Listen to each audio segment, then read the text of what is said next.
Hey, good morning, good afternoon, good evening. It's Harry from Hasbro TV back on a match reaction video. um, Another loss after international break and at home as well. Let's talk about it. Tottenham Hotspur 1, Villa 2. Yeah, let's go for his starting lineup. Vicario in goal, major problem. Porro on the right, Van de Ven and Danso. So if you guys don't know, Romero was supposed to be starting, and then he came off with an injury in the warm-ups. I'm not entirely sure what the injury is because I haven't really checked. That wasn't helpful, but I did think, Danso filled in, I thought, last minute very well. And then Spence was on the left instead of Udogie, who, again, apparently has a minor injury. Now, whether that's minor or not, let's not talk about it now. And the midfield three was Bentancur, Palhinha, which seems to be his go-to double pivot. And Simmons in the 10, which a lot of people have been calling for, play Simmons in the 10, especially at home. And then front three was Tell up front, Odegaard on the left, and Kudus on the right.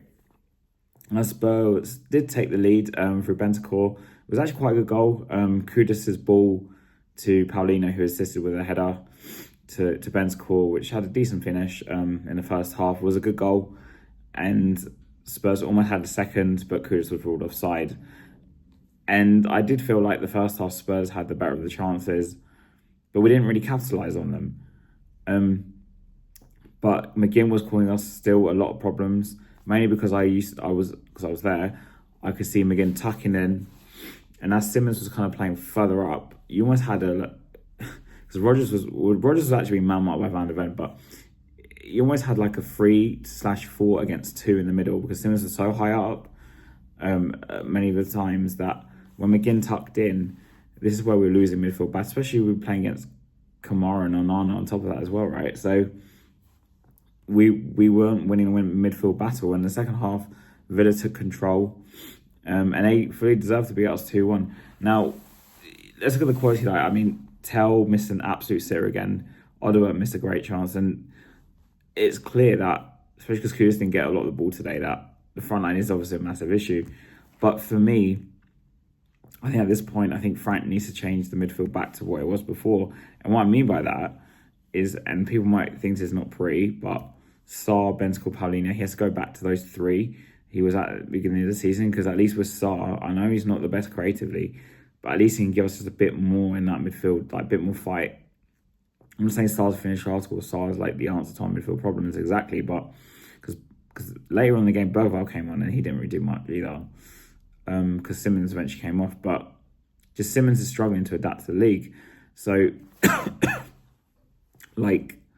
what do we do? Emery again beat Frank, and I think Emery's got a really good record against Thomas Frank. But I was quietly optimistic going into this game that we were going to get like a 1-goal win, winning by 1 goal.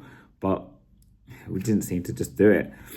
And Frank, for all his, different tactics he used, and to be Chris' credit, we went to like 3 at the back, then 4 at the back, then, especially in the latter stages, he chucked everyone on. Like Johnson played on the left late in the game.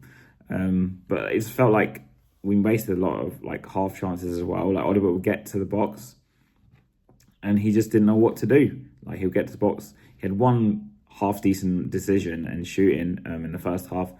It wasn't the best of shots, but at the same time, from where he shot from, he could get much power from it. But apart from that, Odegaard didn't really threaten Villa's defence. And obviously Tell missed an absolute sitter again, but also he just wasn't a presence up front. Of course, Richarlison came on later on, and he didn't do much either. So I know there's lots of cries for Solanke to come back, and he's going to suddenly solve our problems. But I just don't see that. I don't see that happening. It's just going to take time, man. Unfortunately, it's just going to take time. I think Spurs have dropped the most points from winning positions this season. I think it's 19 now. Ironically, it's the 19th of October as well.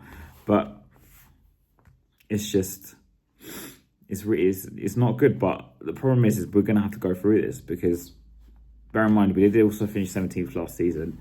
We have got new players integrated in the team. Like half the team is pretty much new. You've got Palhinha, Kudus, Simmons. That's 3 new players plus maybe another. with Colomwani as well. Maybe he might get some more game time, maybe against Monaco in midweek. But we're playing more competitions because we're still in all four, technically speaking, because we've got also Monaco on Wednesday.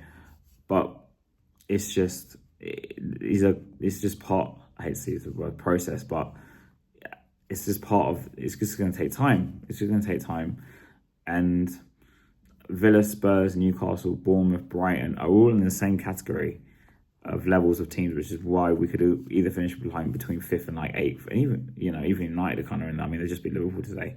Between I think fifth and eighth, we could finish the season because we just don't have the depth, and we might have depth in numbers, and maybe they're young players that might do something like Archie was on the bench today in Bergvall, but in terms of quality, I mean, Arsenal leagues above us. Liverpool leagues above us. I know they lost, and so is City.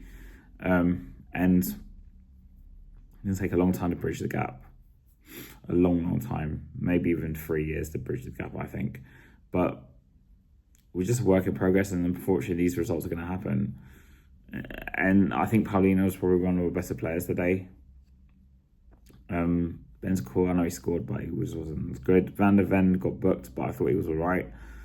But it's our attack that let us down, really. I mean, Odobert and Tell were just so bad. And even when Charleston came on, it wasn't that great. So, there's still a lot of work to be done. But in terms of top four, like I said, I never think we're going to finish top four. And I think game kind of just convinced me even more that we're not going to finish in the top four. Of course, things can change, but it's just the levels between us and the rest of the league in terms of like how far behind we are between the top three and arguably the top four of Chelsea, probably the fourth best team in the league, it's still very big. We bridged it a bit with Kudus, and Paulinho, but it's still very big. And it's going to take time. So, and come on, you Spurs.